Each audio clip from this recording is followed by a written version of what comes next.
Avec nous en direct de Paris, Hugues Moutou, bonsoir. Vous êtes le directeur général délégué de GDE.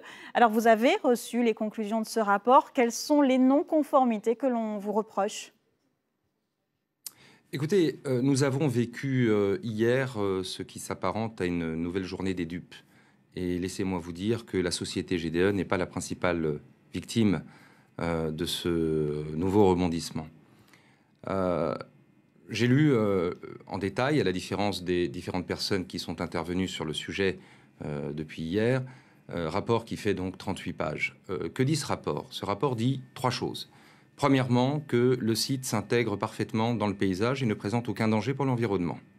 Deuxièmement, qu'il y a effectivement des travaux à réaliser pour pouvoir accueillir dans la partie stockage de l'installation des déchets.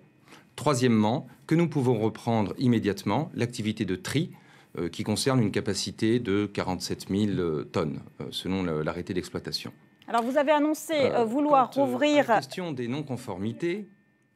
des non-conformités, il y a, laissez-moi vous dire, un grand malentendu sur ce qu'est une non-conformité dans une procédure administrative concernant une installation classée pour la protection de l'environnement. Il y a 2 catégories de non-conformités.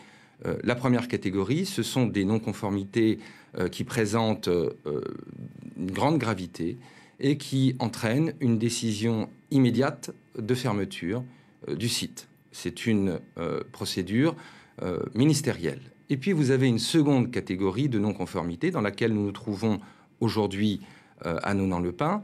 Ce sont des non-conformités bénignes, essentiellement administratives. Alors ça va de l'absence de transmission de certaines documentations administratives au jugement du caractère disgracieux d'un portail ou de travaux à réaliser en vue d'une reprise de l'exploitation. Monsieur Moutou, ça veut dire que vous avez toujours l'intention de rouvrir. Monsieur Moutou, juste si je peux poser une question. Vous avez toujours l'intention de rouvrir. Quand vous dites à la fin de la semaine, ça c'est possible de passer outre cette décision de la préfète ? Alors écoutez, la situation est très claire. Nous l'avons dit il y a plusieurs mois déjà. Il n'a jamais été question de reprendre le stockage tant que des travaux n'auront pas été réalisés, tout simplement parce que nous avons subi un préjudice important du fait du blocage, un blocage du site industriel pendant 1 an, et c'est ce que reconnaît d'ailleurs ce rapport.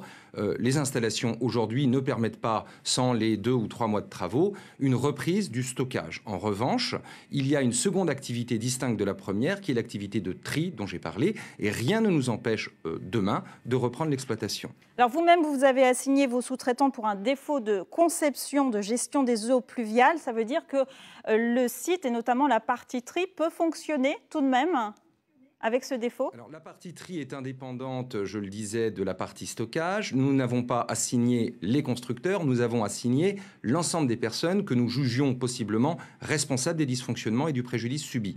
Donc l'État, qui a été, je le rappelle, condamné en référé provision à nous verser 1 million d'euros la semaine dernière, ce qui monte à une somme totale d'1 700 000 euros, d'ores et déjà, ce que l'État nous a réglé.